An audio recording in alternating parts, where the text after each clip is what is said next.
With the last pick in this year's draft.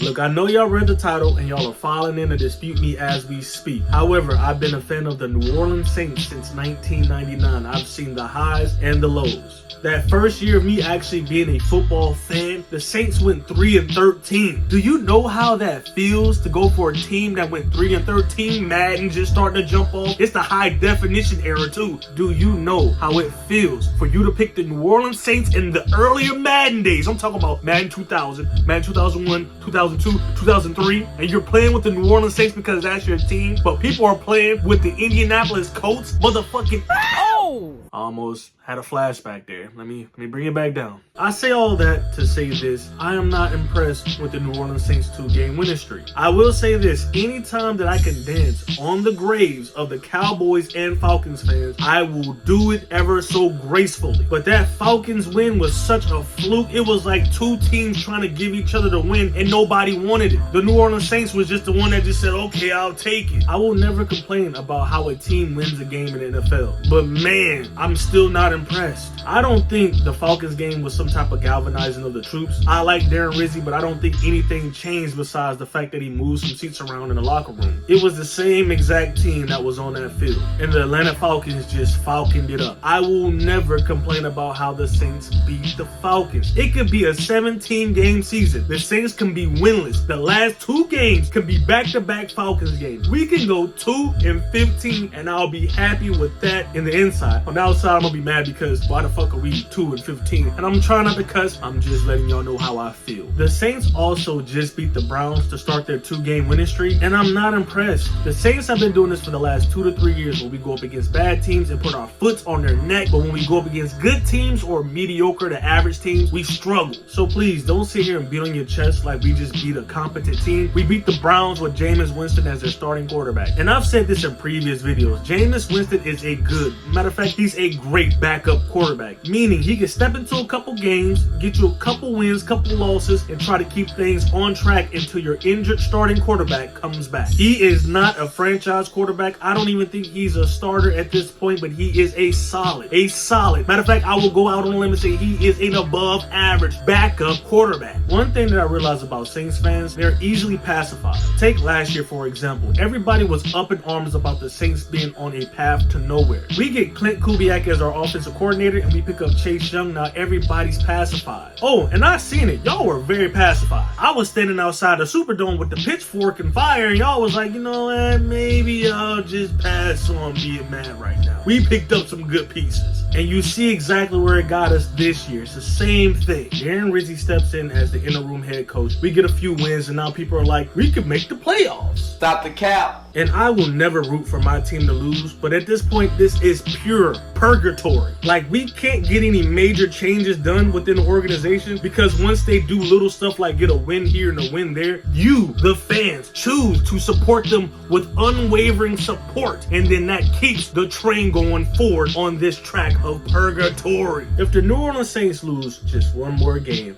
mathematically, they're considered out of the playoffs. If they were to lose 2 more games, they are completely and utterly out of the playoffs and they have a below 500 record. Stringing together wins at this point is so useless. I don't even know what to call it. It's just bragging rights over the team that you beat, because I don't see this team making the playoffs. And even if they just somehow by a miracle make the playoffs, who are you beating in the playoffs? Like, we struggled to beat the Atlanta Falcons and they are considered a playoff team. We struggled. If you think Younghoe Koo gonna miss 3 more field goals the next time we play them, you are mistakenly mistaken. I know that don't even make sense, but you are just overly mistaken. And the reason why I'm so tight and I'm so brutally honest right now is because this is purgatory, man. That's the word of the day, purgatory, bro. It's purgatory. The Saints start stringing along wins, but it's not enough to get into the playoffs, but it's also not enough to have a decent draft pick. We're drafting somewhere between 10 to 20. What does that do? do? What does that do? I'm not even sure of the draft. We could pick within the top 10 and still mess that up because I don't have no faith in the front office. Like, what are we doing here? I don't care about winning to just win. I want to win to win. Useless wins are absolutely nothing. What good is it to win against the Cleveland Browns and then we don't make the playoffs? Like, all these wins we're stringing together means absolutely nothing if we don't make the playoffs. And we literally have no foundation on the future. As it stands, we are on path to have the same year next year. Like, what changes? You get a few draft picks. You can't even go out and get a top tier free agent. And I don't care what none of these Derek Carr supporters say. Oh, it's never Derek Carr's fault. If he just had a great offensive line, great receivers, great running back, great coach, great stadium, great state, great city, all that goofy stuff. I don't care nothing about. Derek Carr is a